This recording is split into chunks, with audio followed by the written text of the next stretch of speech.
Jadi kalau kita kesulitan selama ini, satu, tanya dirimu, jangan-jangan itu rezeki yang Allah titipkan padamu hanya untuk dirimu sendiri, lupa berbagi kepada orang lain. Bahkan untuk diri sendiri saja, pelitnya auzubillah.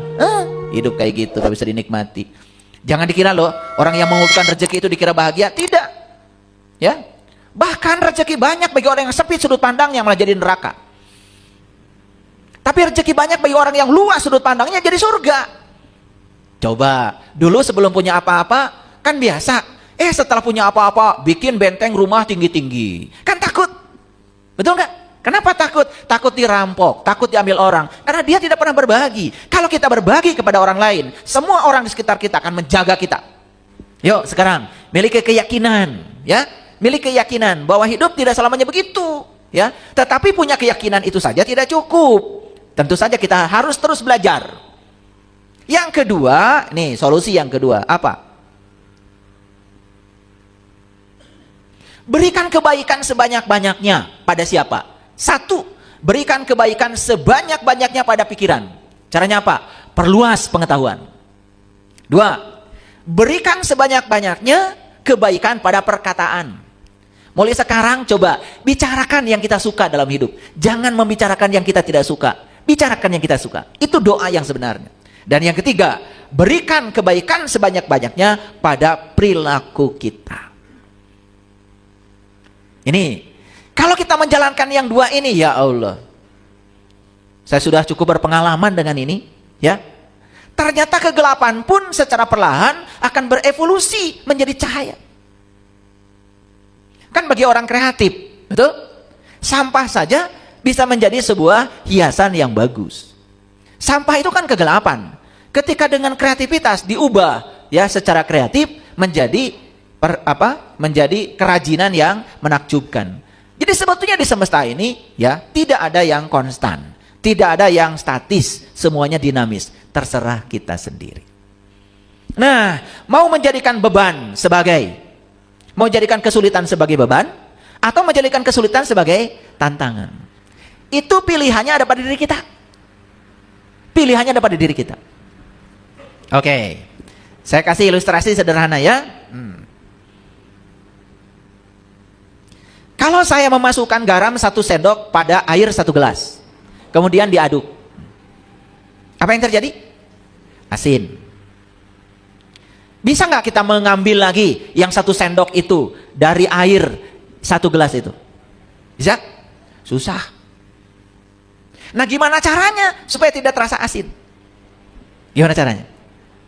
Tambah lagi airnya. Tambah lagi airnya. Tambah lagi airnya. Tambah lagi airnya.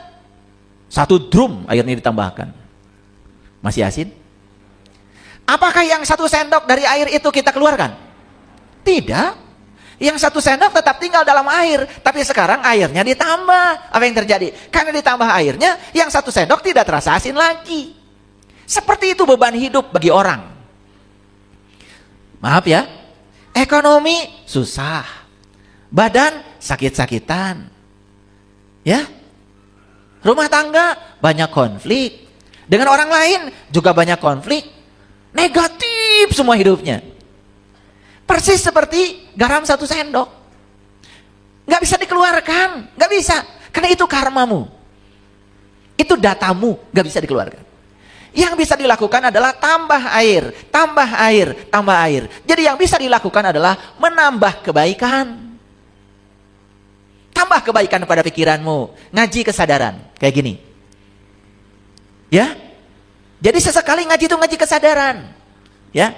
Saya tidak merendahkan yang ngaji ngapalin ini, ngapalin itu, baca ini sekian kali, nanti utang lunas. Ya terserah itu kalau percaya. Betul nggak?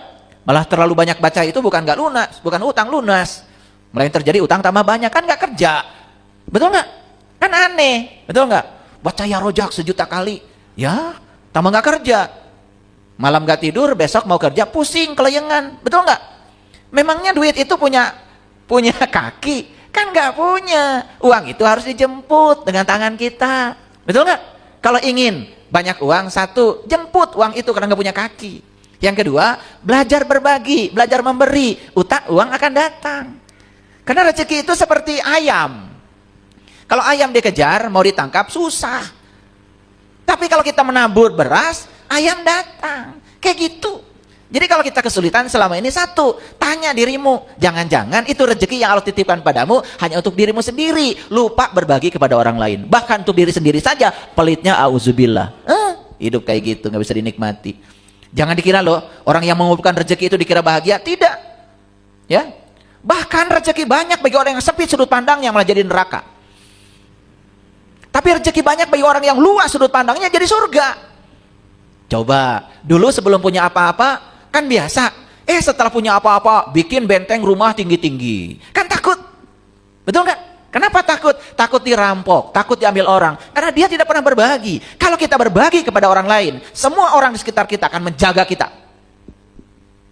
Kita dijaga oleh mereka. Yang menjaga kita itu cinta kasih. Tidak usah cari ilmu teterak di kadek. Cari ilmu supaya nu ngadek. Itu yang namanya ilmu sakti itu. Jadi kesaktian itu adalah kebaikan kita. Karena kebaikan yang akan menjaga kita. Gak usah pakai pengawal. Gak usah pakai ngiung-ngiung. Gak usah. Gak usah. Semua orang di semesta ini sama pentingnya kok. Sama pentingnya. Jangan merendahkan orang. Jangan karena kita jabatannya tinggi merasa lebih penting dari orang lain. Gak ada pejabat kalau gak ada rakyat.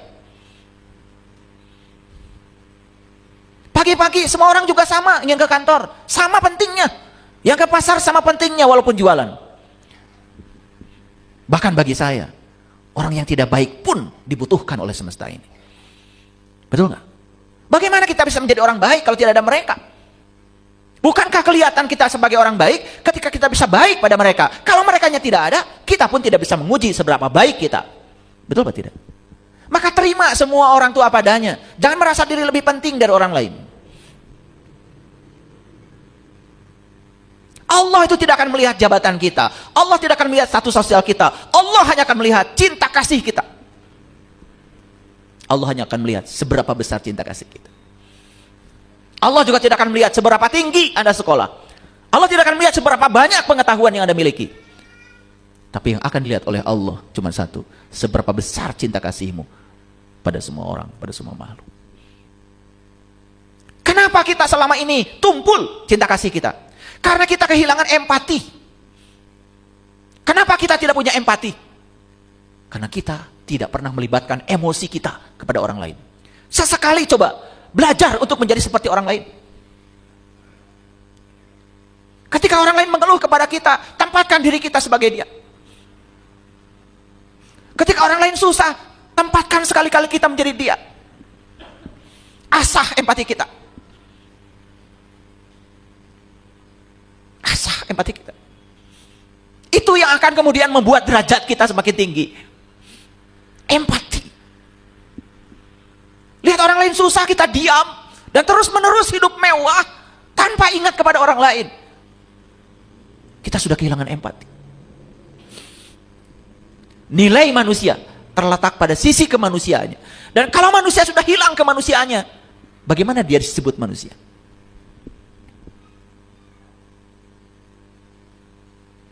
Bahkan berani merendahkan orang lain, berani menghina orang lain, mencaci maki orang lain. Ya Allah, HP ini hadirin terlalu sering digunakan untuk menghujat, rusak HP-nya. Kalau nggak jatuh. Jadi kalau lihat HP nggak mulus, itu jangan-jangan HP-nya terlalu banyak dipakai untuk menebarkan energi negatif itu. Ini hukum alam. Makanya kalau lihat orang perilakunya seperti apa, lihat aja sekarang HP-nya. Bonyok-bonyok HP-nya, itu pasti ada masalah. Saya ngomong, bener loh, serius ini. Karena saya mengamati. Apapun barang, kalau dijaga dengan cinta kasih, dia tidak akan rusak. Sama seperti tubuh kita. Kalau dijaga dengan cinta kasih, kasih makanan yang layak buat tubuh ini. Kasih nutrisi yang bagus buat tubuh ini. Kasih pikiran yang bagus buat pikiran ini. Tubuh ini tidak akan sakit.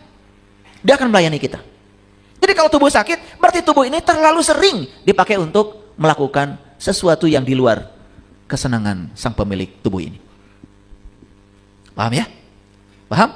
Oke. Jadi terserah kita. Apakah kesulitan itu menjadi beban? Apakah kesulitan itu akan menjadi tantangan? Semua terserah kita. Makanya disitulah kita harus menambahkan. Apa tadi? Menambahkan kebaikan. Makanya cuma dua solusinya. Satu, miliki keyakinan bahwa segala sesuatu pasti berubah. 2, miliki semangat untuk menambah kebaikan. Pada apa? 1 pada pikiran, 2 pada kata-kata, 3 pada perbuatan. Tambahkan sekarang kebaikan. Percaya sama saya. Sebesar apapun beban itu akan hilang dengan sendirinya. Sebesar apapun beban itu akan hilang dengan sendirinya. Dan ketika kita sudah tidak merasa terbebani, berlaku hukum alam semesta, like attracts like. Yang serupa akan menarik yang serupa. Nih, jualan kok kusut terus, ya? Modal ditipu terus. Sederhana sebetulnya, karena kitanya masih kusut. Masih kusut, ya. Masih memandang kehidupan sebagai beban, bukan kehidupan sebagai tantangan. Clear sampai sini? Nah, kira-kira itulah judul kita hari ini.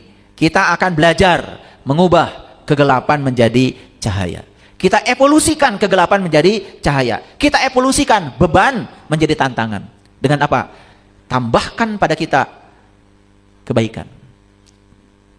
1, tambahkan kebaikan pada pikiran, banyak belajar. 2, tambahkan kebaikan pada kata-kata, jaga mulut kita. 3, tambahkan kebaikan pada perilaku kita. Tambahkan.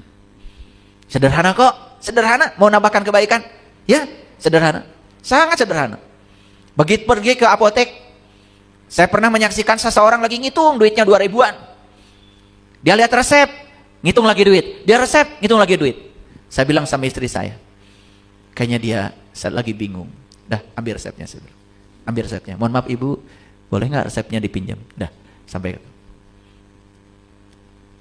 keluarlah tuh. Sekian harus bayar. Bayar. Begitu mau pulang, obatnya sudah diterima. Jangan nanggung kalau nolong orang. Kasih ongkos. Nangis tuh meluk saya, meluk istri saya. Dia tidak menyangka akan ada kejadian seperti itu. Coba, bisa nggak merasakan kebahagiaan saya saat itu? Uang saya tidak seberapa dibandingkan kebahagiaan yang saya lihat dari sorot matanya orang itu. Dia mau ngasihkan uang 2.000-an pada saya. Aduh, kamu ibu mah nggak canak. Itu empati namanya, empati. Coba belajar menempatkan diri di posisi orang lain.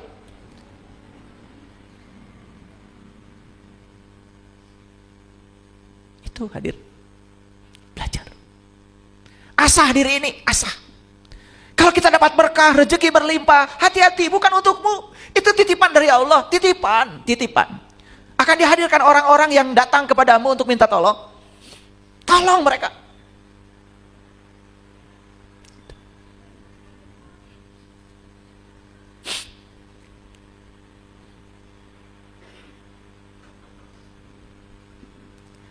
Jadi semua manusia itu sesungguhnya mewarisi benih cahaya. Namun benih itu ada yang jatuh di pinggir jalan, ada yang jatuh di bebatuan, ada yang jatuh di semak belukar, ada juga yang jatuh di tanah yang subur. Jadi kita ini sebetulnya datang ke semesta ini dikasih benih, diwarisi benih, namanya benih cinta kasih. Semua kita ini dikasih benih cahaya. Kenapa? Ketika Allah sudah selesai menciptakan tubuh ini, yang Allah tiupkan ke dalam diri kita adalah ruhku, bagian dari dirinya, yang maha welas, maha asih, maha gagah, maha luas, maha lembut, melekat di situ. Jadi semua kita tentu mewarisi benih itu.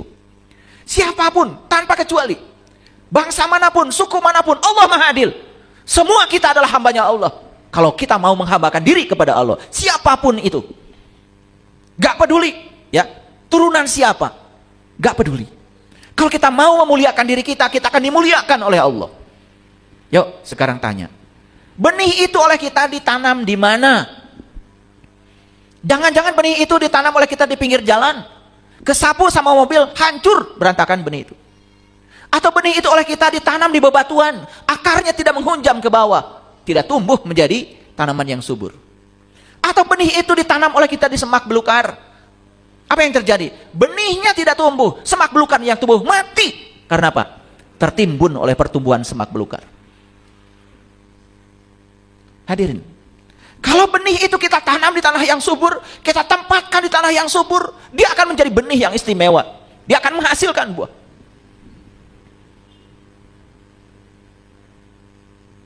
Ada yang pernah menanam pohon di sini? Ada? Siapa? Acungkan tangan. Nanam pohon apa? Pak Yos? Mangga? Sudah berbuah? Belum. Ada yang sudah nanam pohon dan berbuah? Nanam pohon apa? Pohon? Nangka? Sudah berbuah? Sudah. Nanam pohon nangka, buahnya nangka.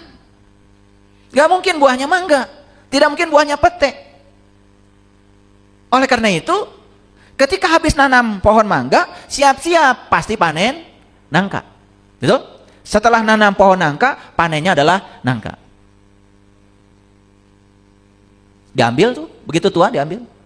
Begitu tua diambil, begitu tua diambil, begitu tua diambil, lama-kelamaan habis gak buah nangka? Habis. Seperti itu. Kalau kita nanam sesuatu, nanam kebaikan, siap-siap kamu akan panen kebaikan. Kalau kamu nanam keburukan, kamu juga akan panen keburukan. Makanya saat panen, tanggung jawab. Ini buah tanaman saya. Petik aja terus. Petik terus. Petik terus. Lama-kelamaan habis. Betul atau tidak? Jadi semua yang terjadi dalam kehidupan kita hari ini, itu adalah buah yang sedang kita panen, akibat kita yang menanamnya. Belajar bertanggung jawab. Dan kita tidak mungkin menghindari. Saya menanamnya nangka. Saya pengennya duren. Gak mungkin. Gak mungkin. Nah itulah ketidakpuasan dalam hidup selalu lahir dari keinginan. Ulangi ya. Ketidakpuasan dalam hidup selalu lahir dari keinginan. Selalu tidak puas pada orang. Kenapa? Kita ingin setiap orang seperti yang kita mau. Begitu orang tidak seperti yang kita mau, kita tidak puas. Lalu menolak orang itu. Betul Pak tidak? Mau sampai kapan? Keinginan itu gak ada akhirnya hadirin. Gak ada akhirnya.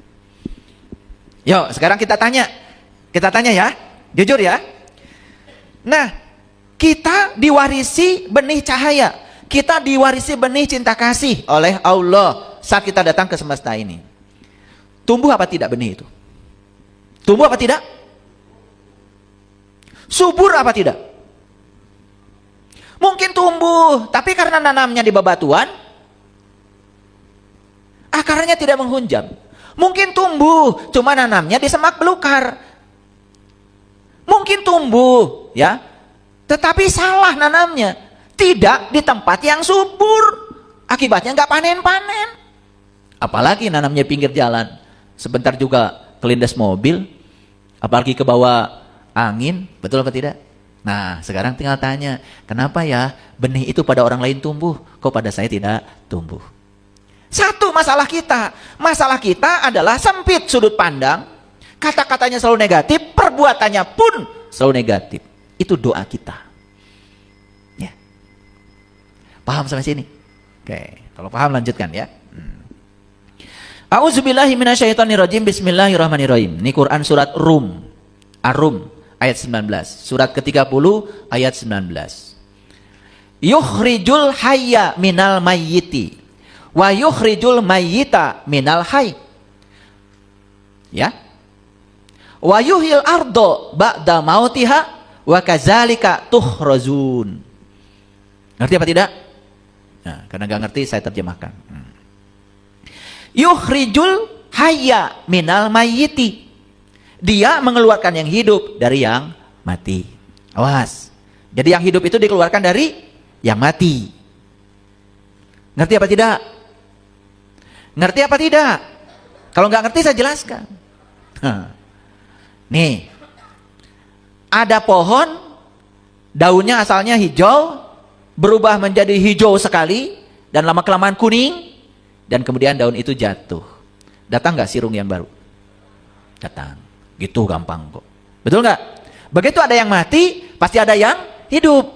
Gitu. Itu sehari-hari kok. Nggak usah pusing. Makanya itu pentingnya kita belajar sains. Makanya orang-orang bijak mengatakan, daun kuning yang jatuh itu tidak usah disesali. Karena besok juga akan jadi daun muda yang tumbuh lagi. Gimana proses alamnya? Ketika jatuh dia akan jadi membusuk. Membusuk akan jadi humpus. Setelah jadi humpus kan diserap akar. Betul nggak? Tumbuh lagi kan yang baru. Itu yang dikatakan ya Allah mengeluarkan yang hidup dari yang mati. Paham? Jadi yang hidup itu dikeluarkan dari yang mati. Belum jelas? Saya tambah lagi. Banyak gak di bumi ini yang sudah mati ribuan tahun yang lalu? Jutaan tahun yang lalu? Ya, kemana mereka tubuhnya? Kan menyatu dengan bumi. Betul? Betul? Kan di tanah yang kita tanam itu, kita nanam singkong, nanam jagung, nanam padi. Kan kita juga tidak tahu. Siapa tahu di situ ada tubuh-tubuh leluhur kita yang sudah menyatu kembali dengan bumi, entah di mana kuburannya. Mungkin ada peristiwa alam yang menyebabkan air bah atau banjir bandang, sehingga tubuh ini sudah menyatu dengan bumi. Ketika sudah menyatu dengan bumi, tubuh ini kan menjadi material bumi, jadi mineral, bukan? Diserap nggak oleh akar? Jadi apa? Kan jadi buah yang baru. Nah, buah yang baru dimakan siapa? Dimakan manusia. Jadi apa? Kan jadi air mani, jadi sel telur. Betul nggak? Disemaikan cinta kasih, ketemu, jadi nggak yang baru? Makanya tubuh ini terus bersiklus. Dan ini hukum alam. Anda mau yakin, tidak yakin, hukum alam akan berjalan. Tidak bergantung keyakinan Anda. Bahwa siklus kehidupan sudah jelas di mata kita terjadi. Betul nggak? Betul Pak? Jok, kita pikirkan lagi. Ya, Bapak Ibu. Ya, semua material yang hidup, yang pernah hidup, kan pasti akan kembali ke bumi. Betul nggak? Nih, saya kasih tahu. Tubuh kita ini sama nggak dengan tubuh orang tua kita? Kan tubuh ini satu sel dari ayah, satu sel dari ibu. Berarti tubuh ini leluhur bukan? Leluhur, ini leluhur. Jadi kalau kita menghargai tubuh kita, sama dengan menghormati leluhur kita. Jarahi tubuh ini. Gimana caranya? Urus, pelihara, kasih yang pantas buat tubuh ini. Kasih baju yang bagus, kasih makanan yang bagus. Betul nggak? Ajak piknik. Diam aja. Mau piknik lebar, rajin piknik ngampar samak, ya Allah. Kalau mau piknik jadi orang kaya, nginepnya di hotel sekali-kali, betul nggak? Makanya di restoran, piknik mekel, sare di mobil, ya Allah, asup angin. Padahal duitnya ada, karena kita tidak memataskan diri, lebar, tuh. Makanya bagi orang sempit sudut pandangnya, rezeki banyak pun tetap menyusahkan. Komo atau boga duit. Betul nggak? Bagi orang yang sudut pandangnya luas, rezekinya banyak, tambah luas. Coba. Itulah sudut pandang. Sudut pandang itu sangat berbahaya. Ulangi. Dia mengeluarkan yang hidup dari yang mati. Kata siapa? Kata Allah. Bukan kata saya. Jangan menyerang saya. Yukhrijul hayya minal mayiti wa yukhrijul mayita minal hayy. Dan Allah bilang, yang dia juga mengeluarkan yang mati dari yang hidup. Ulangi ya, yang hidup dikeluarkan dari yang mati, yang mati dikeluarkan dari yang hidup. Kan begitu. Jadi artinya ini siklus. Habis mati hidup, habis hidup mati, habis mati hidup lagi. Kan begitu. Itu namanya siklus. Itu hukum alam. Nah, dan dia menghidupkan bumi sesudah matinya. Nah, secara syariat bumi ini yang kita duduki. Tapi secara hakikat bumi itu adalah diri kita, jasmani kita, tubuh kita. Kapan tubuh ini hidup? Biasanya setelah mati. Betul nggak? Kapan kita ini bangkit? Biasanya kan setelah mengalami berbagai peristiwa yang menyusahkan. Betul nggak? Ada orang susah sekali ekonominya. Karena dia melihat kesusahan itu sebagai tantangan, dia bangkit. Betul nggak? Dia bisnis ini, bisnis itu. Coba tanya, orang-orang yang hari ini menguasai ekonomi, bisa jadi dia pernah mengalami kehancuran ekonomi. Itu namanya yang hidup dikeluarkan dari yang mati dikeluarkan dari yang hidup. Begitu hidup. Hidup itu bersiklus, makanya tenang aja. Yang paling penting miliki dua, miliki keyakinan, yang kedua miliki semangat. Semangat untuk menambahkan kebaikan pada pikiran, pada kata-kata dan pada perbuatan. Itu sudah keren. Nih saya kasih hadiah nih hari ini. Yang hadir kajian hari Senin. Saya tidak menyangka yang datang akan sebanyak ini, karena jadwalnya berubah. Ya, oleh karena itu saya kasih kajian yang solutif. Ulangi ya, dua itu bisa. Ya, satu miliki keyakinan bahwa hidup itu pasti berubah. Dua, miliki semangat untuk menambah kebaikan pada pikiran, pada kata-kata, pada perbuatan. Makanya ya, Kalau mau bicara, timbang-timbang, pakai rasa. Kalau bicara begini apa sih dampaknya bagi orang lain? Kan kita udah punya pengalaman. Kalau orang lain ngomong kasar, kita nggak enak. Maka kita jangan ngomong kasar. Kan pelajarannya saya nggak mau ngomong begitu. Karena orang lain ngomong begitu, saya nggak enak. Maka saya akan ngomong yang lebih baik. Gitu pelajarannya. Ya. Jadi kalau dicubit, jangan nyubit lagi. Oh, dicubit itu nggak enak. Berarti saya nggak mau nyubit. Itu baru bener. Hidup baru bener. Ini dicubit, nyubit lagi. Betul nggak? Dimarahin, nyolot lagi. Ya. Sama gilanya. Yuk, lihat saya semua. Mau nggak bumi ini hidup? Mau nggak bumi ini tumbuh subur? Oke. Kalau bumi ini tumbuh subur, yuk kita sekarang miliki dua. Miliki keyakinan, miliki semangat.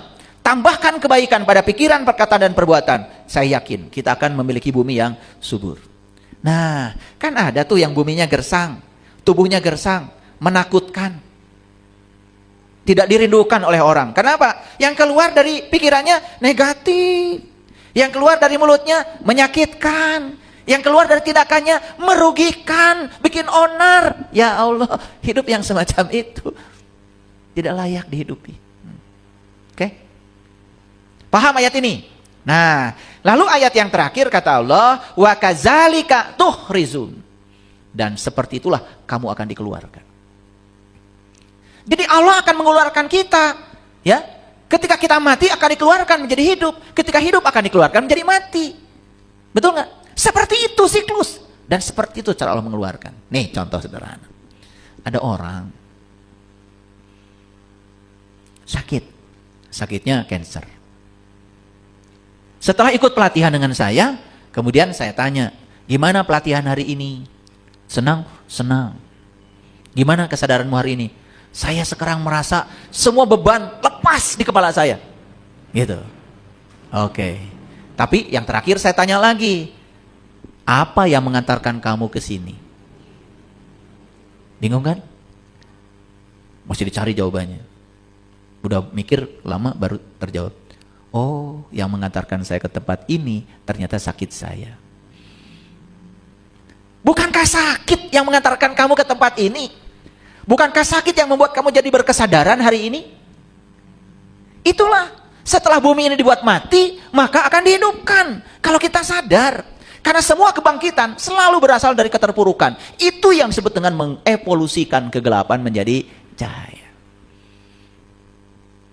Paham ya? Oleh karena itu, gak usah risau kalau hari ini kita banyak kesulitan. Yang paling penting, jangan dianggap kesulitan sebagai beban. Lihat kesulitan sebagai tantangan. Supaya kita tambah pinter, tambah arif, tambah bijaksana, tambah luas sudut pandangnya. Karena dengan cara itu Allah mendidik kita. Clear sekarang? Yuk, sekarang jangan serakah pada yang kita ingin. Jangan menolak yang tidak kita ingin. Dua-duanya bagus bagi kita kalau kita bisa mengolahnya dengan sudut pandang yang tepat. Sampai sini paham? Paham apa tidak? Kalau nggak paham, acungkan tangan boleh. Kalau nggak ngerti, saya ulang sampai ngerti. Keluar dari sini, kesadaran kita harus berubah. Stop serakah pada yang diinginkan. Stop menolak yang tidak diinginkan.